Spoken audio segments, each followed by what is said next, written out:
Bharatiya Janata party प्रदेश कार्यालयामध्ये आयोजित या पत्रकार परिषदेमध्ये सर्वांचं मनापासून स्वागत। खरं तर मी आज पगारी नेते संजय राऊत यांचं अभिनंदन करणार आहे। संजय राऊत यांचं यासाठी अभिनंदन करणार आहे की त्यांनी स्वतःला उभाटा गटाचा पक्षप्रमुख म्हणून घोषित केलंय। काल जेव्हा पत्रकार परिषद झाली तेव्हा मनसेसोबत युती करण्याची घोषणा असेल किंवा मनसे काँग्रेससोबत येणार असल्याची घोषणा असेल, संजय राऊत स्वतः करतायत। आणि आणखी एक मुद्दा काल संजय राऊत यांनी सांगितला की उद्धवजी ठाकरे हे मल्लिकार्जुन खरगेंसोबत चर्चा करणार आहे, तर मी स्वतः राहुल गांधी यांच्यासोबत चर्चा करणार आहेत। म्हणजे उभाटा गटाचे राहुल गांधी म्हणजे संजय राऊत आहेत आणि उभाटा गटाचे मल्लिकार्जुन खरगे म्हणजे उद्धवजी ठाकरे आहेत। त्यामुळे संजय राऊत यांनी स्वतःला पक्षप्रमुख म्हणून घोषित केलं, त्याबद्दल मी संजय राऊत यांचं मनापासून अभिनंदन करतो की त्यांनी उभाटा गटाचा संपूर्ण ताबा स्वतःकडे घेतलेला आहे आणि उद्धवजी ठाकरे यांना मल्लिकार्जुन खरगे यांच्याप्रमाणे फक्त अध्यक्ष म्हणून ठेवलंय।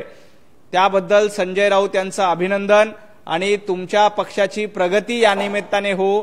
संजय राऊत असंच उभाटा गटाचे नेते, खरं तर ते पगारी नेते आहेत, असेच पगारी नेते म्हणून नेतृत्व करत राहो यासाठी संजय राऊत यांना मनापासून शुभेच्छा।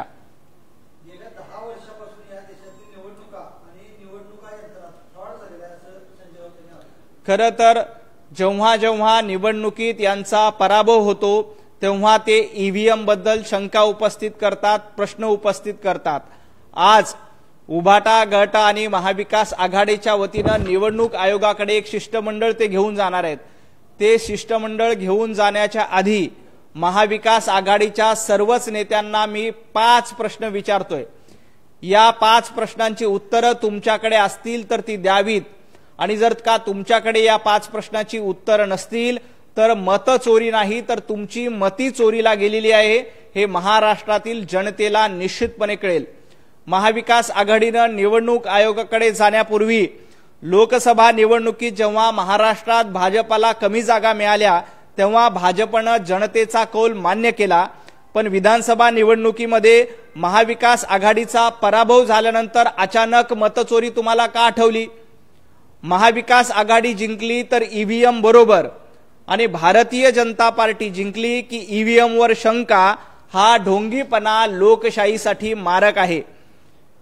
जर निवडणूक प्रक्रियेवर एवढी शंका असेल, पगारी नेते संजय राऊत आणि महाविकास आघाडीच्या नेत्यांना ईव्हीएम बद्दल शंका असेल तर आधी महाविकास आघाडीतल्या महाराष्ट्रातील सर्व खासदारांनी राजीनामा द्यावा। संजय राऊत यांनी आधी स्वतःच्या भावाचा राजीनामा घ्यावा, उभाटा गटाच्या सर्व खासदारांचा आणि आमदारांचा राजीनामा घ्यावा, मगच मतचोरी आणि मगच निवडणूक आयोगावर शंका घ्यावी।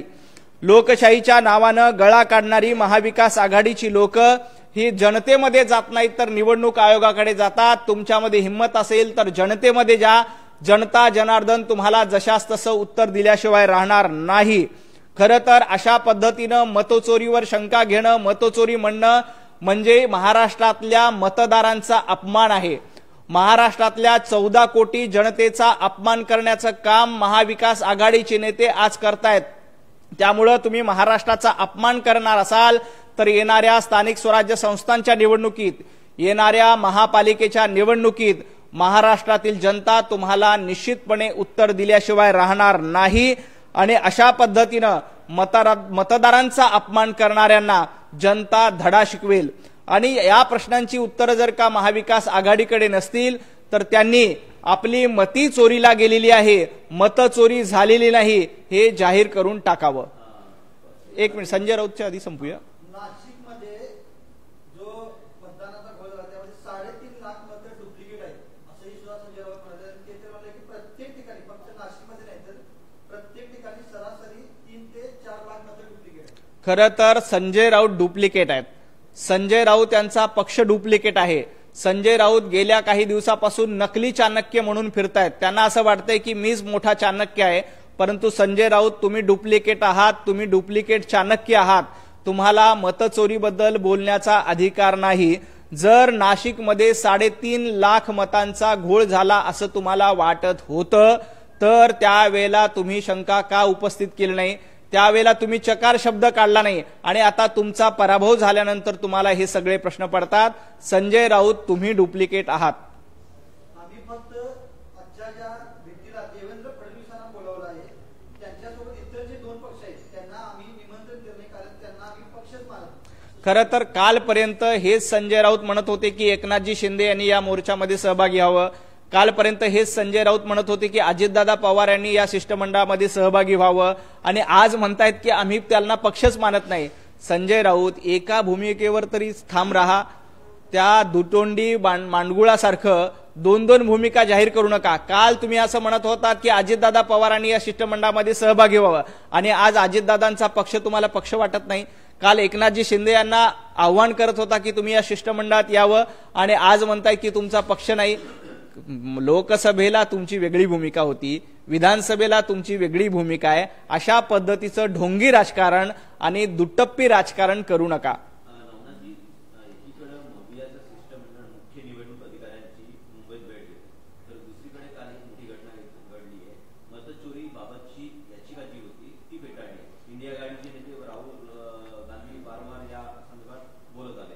खरं तर संजय राऊत असतील किंवा बाकीचे सगळे लोक असतील मतचोरीबद्दल वारंवार बोलतात. जेव्हा त्यांना पुरावा मागितला की मतचोरीचा एक तरी पुरावा द्या, निवडणूक आयोगाच्या मतदार यादीमध्ये घोटाळा आहे याचा एक तरी पुरावा द्या, पुरावा म्हणून काय देतात तर सामनाच्या चिटोऱ्या दाखवतात. सामनाचा अग्रलेख किंवा सामनात आलेली बातमी ही निवडणूक आयोगाकडे पुरावा म्हणून ग्राह्य धरली जात नाही. हे संजय राऊत यांनी लक्षात ठेवलं पाहिजे. तुमच्याकडे एकही पुरावा नाही. निवडणूक आयोगाने 10 वेळेला यांना विचारलं की तुमच्याकडे मतचोरीचा काही पुरावा आहे का द्या, तुमच्याकडे ईव्हीएम फ्रॉडचा काही पुरावा आहे का द्या, तुमच्याकडे मतदार याद्यांचा घोळाचा काही पुरावा आहे का द्या. राहुल गांधींपासून संजय राऊत यांच्यापर्यंत एकानंही पुरावे दिले नाही. खरं तर निवडणूक आयोगाने यांना शपथपत्रावर लिहून द्यायला सांगितलं होतं. संजय राऊत यांचे जे मालक आहेत राहुल गांधी यांना सांगितलं होतं की तुम्ही लिहून द्या की मतचोरी कशी झाली आहे, शपथपत्रावर लिहून द्या. आजपर्यंत त्या गोष्टीला 4 महिने झाले. राहुल गांधी यांनी एक अक्षर शपथपत्रावर लिहून दिले नाही. त्यामुळे कोर्टाने अशा पद्धतीच्या याचिका फेटाळल्यात. निवडणूक आयोग देखील अशा पद्धतीचे फोल दावे निश्चितपणे फेटाळेल. जनतेच्या कोर्टाने यांना धडा शिकवला. जनतेच्या न्यायालयामध्ये यांचा पराभव झाला.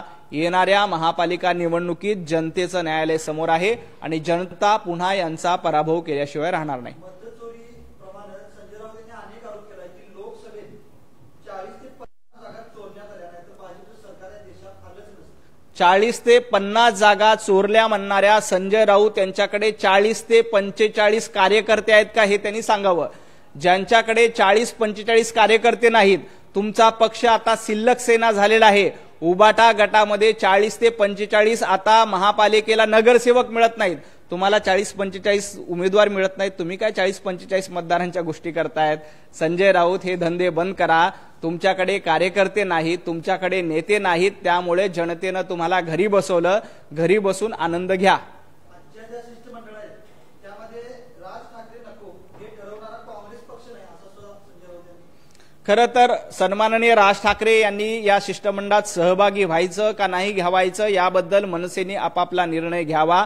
परंतु मला मनसेला आणि राज ठाकरे यांना देखील आव्हान करायचंय की ज्या पद्धतीनं फ्रॉड करण्याचं काम महाविकास आघाडीनं लोकसभेच्या निवडणुकीत केलं, ज्या पद्धतीनं उद्धवजी ठाकरे यांनी आपला पक्ष सोनिया गांधी यांच्या दावणीला नेऊन बांधला, राहुल गांधी यांच्या दावणीला नेऊन बांधला, त्या पद्धतीनं मनसेची भूमिका असणार आहे का?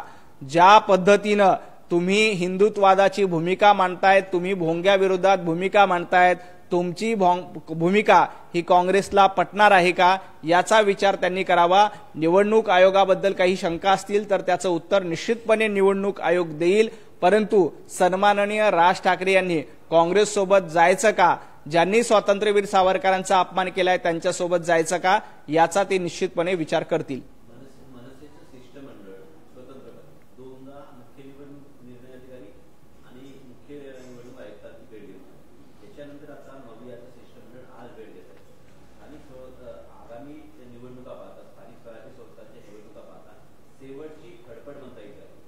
निश्चितपणे खरं तर आमचे वाघमारे साहेब हे अतिशय सक्षमपणे निवडणूक आयोगाचं काम करतायत.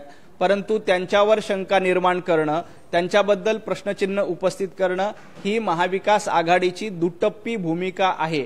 अशा पद्धतीनं इथल्या यंत्रणांवर अविश्वास दाखवणं, खरं तर आज शरद पवार साहेब जाणार आहेत असंही मला देखील कळालं। खरं तर पवार साहेब प्रगल्भ आहेत, महाराष्ट्राचं राजकारण आणि देशाचं राजकारण पवार साहेबांनी अनेक वेळेला बघितलं। पवार साहेबांनी याआधी कधीही अशा पद्धतीनं संविधानिक संस्थांवर प्रश्नचिन्ह उपस्थित केले नव्हते। मला खात्री आहे की आज देखील पवार साहेब अशा संविधानिक संस्थांवर प्रश्नचिन्ह उपस्थित करणार नाहीत। त्यांनी महाविकास आघाडीचा पराभव झाल्यानंतर जनतेचा कौल मान्य केला होता। सुप्रिया सुताई सुळे यांना देखील प्रश्न विचारला, त्यावेळी देखील त्यांनी म्हटले की ईव्हीएम बद्दल आम्हाला शंका नाही, आम्हाला पराभव मान्य आहे। परंतु राहुल गांधी यांची री ओढण्याचं काम संजय राऊत करतात। राहुल गांधी कुणाची भाषा बोलतायत तर राहुल गांधी ही नक्षल्यांची भाषा बोलतायत आणि नक्षल्यांची भाषा राहुल गांधी बोलतायत आणि राहुल गांधींची भाषा संजय राऊत बोलतायत। त्यामुळे नक्षलाचा अजेंडा पुढे रेटण्याचं काम संजय राऊत यांच्या माध्यमातून चालू आहे। परंतु इथली जनता सुज्ञ आहे, ते निवडणूक आयोगावरती ज्या शंका घेतील त्याला नक्कीच उत्तर देतील आणि निवडणूक आयोग देखील ज्या जे प्रश्न महाविकास आघाडी विचारेल त्या सगळ्यांची उत्तरं देण्यासाठी सक्षम आहे। एकीकडे संजय राऊत महाविकास आघाडीत राज ठाकरे यांचा समावेश व्हावा, काँग्रेस सोबत राज ठाकरे यावे असं म्हणत आहेत, पण कालच वर्षा गायकवाड ज्या काँग्रेसचे नेते आहेत त्यांनी वरिष्ठांच्या समोर मेळावा जातात सांगितले की काँग्रेसने स्वबळावर महापालिका निवडणूक लढवाव्यात मुंबईतल्या आणि मुंबईत जवळपास 227 वार्डात काँग्रेसची ताकद। खरं तर काँग्रेस मुंबईमध्ये स्वबळाची चाचपणी करते हे वेळोवेळी लोकांनी बघितलेलं आहे। परंतु गेल्या काही दिवसापासून काय झालंय, संजय राऊत स्वतःला राहुल गांधींच्या बरोबरीचे नेते समजू लागलेत आणि उद्धवजी ठाकरे यांना खरगे साहेबांच्या बरोबरीचे नेते म्हणून समजतात। त्यामुळं उबाटा गटाचे सर्वेसर्वा संजय राऊत झालेत आणि त्यामुळे ते राहुल गांधींशी काहीतरी चर्चा करत असतील। वर्षा गायकवाडांना कदाचित त्याची माहिती नसेल, कारण संजय राऊत फार मोठे विद्वान आणि फार मोठे नेते आहेत। ते आता खालच्या वर्षा गायकवाड असतील, हर्षवर्धन सपकाळ असतील किंवा मुंबईतले काँग्रेसचे नेते असतील यांच्याबरोबर चर्चा करत नाहीत, त्यांची चर्चा थेट राहुल गांधींसोबत असते। त्यामुळे कदाचित त्यांना ती जास्त माहिती असेल।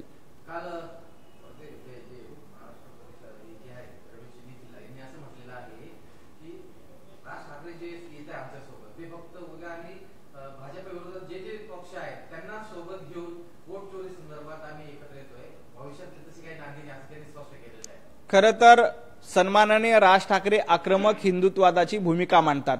काँग्रेसला हिंदुत्ववाद कधीच चालत नाही। काँग्रेसला दाढ्या कुरवळण्यामध्ये जास्त आनंद आहे, काँग्रेसला पाकिस्तानचा उदो करण्यामध्ये जास्त आहे, काँग्रेसला चीनचा उदो करण्यामध्ये जास्त आनंद आहे। त्यामुळे राज ठाकरे ज्या पद्धतीने आक्रमक हिंदुत्ववादी मांडतात, भारताची आक्रमक बाजू मांडतात, मराठी माणसाची बाजू मांडतात, काँग्रेसला हे पटणारच नाही। त्यामुळे काँग्रेस राज ठाकरे यांना त्यांच्यासोबत घेईल असं आम्हाला वाटत नाही। उद्धवजी ठाकरे यांनी हिंदुत्ववादाची भूमिका बदलली, उद्धवजी ठाकरे यांनी बाळासाहेब ठाकरे यांचे पूर्ण विचार धुळीला मिळवले आणि काँग्रेसच्या मांडीला मांडी लावून बसले। त्यामुळे उद्धवजी ठाकरे ज्या पद्धतीने वागले त्या पद्धतीने राज ठाकरे वागणार नाहीत असा आम्हाला विश्वास आहे आणि महाराष्ट्रातल्या जनतेला देखील विश्वास आहे।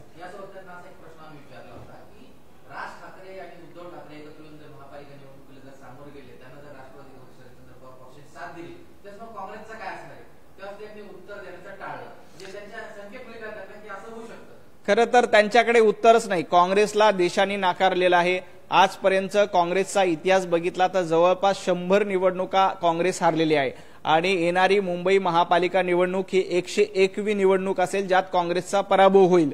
राहुल गांधी यांचं नेतृत्व पूर्णपणे अपयशी ठरलेलं आहे। काँग्रेसनं कितीही स्वबळाच्या बेडकुळ्या उड्या मारण्याचा प्रयत्न केला तरी त्यांना ते यश येणार नाही। मुंबईतली जनता महायुती सोबत आहे, मुंबईतली जनता देवाभाऊंच्या सोबत आहे। देवाभाऊंच्या नेतृत्वामध्ये मुंबईचा कायापालट झाला। तुम्हाला बघायचं असेल तर मेट्रो सुरू झाल्यानंतर रोज 1.5 ते 2.25 लाख मुंबईकर रोज मेट्रोनी प्रवास करतायत आणि या लोकांच्या आयुष्यामध्ये बदल घडण्याचं काम देवाभाऊंच्या नेतृत्वातनं केलं। तुम्हाला आठवत असेल बीडी चाळीचे घरं ज्याची किंमत महाविकास आघाडीचं सरकार असताना वरळीमध्ये आदित्य ठाकरे आमदार असताना 50 लाख रुपये ठेवली होती। आपलं सरकार आलं, महायुतीचं सरकार आलं, परवडणाऱ्या दरामध्ये मराठी माणसाला त्याच ठिकाणी देवाभाऊंच्या नेतृत्वानं घरं दिली। कोस्टल रोड सारखा चांगला प्रकल्प देवाभाऊंनी केलाय, अटल सेतू सारखा चांगला प्रकल्प देवाभाऊंच्या नेतृत्वात पूर्ण झालेला आहे। त्यामुळे देवाभाऊंचं नेतृत्व हे मुंबईकरांसह महाराष्ट्राला मान्य आहे। येणाऱ्या निवडणुकीत देवाभाऊंच्या नेतृत्वातील महायुती निश्चितपणे भरघोस मतांनी जिंकेल।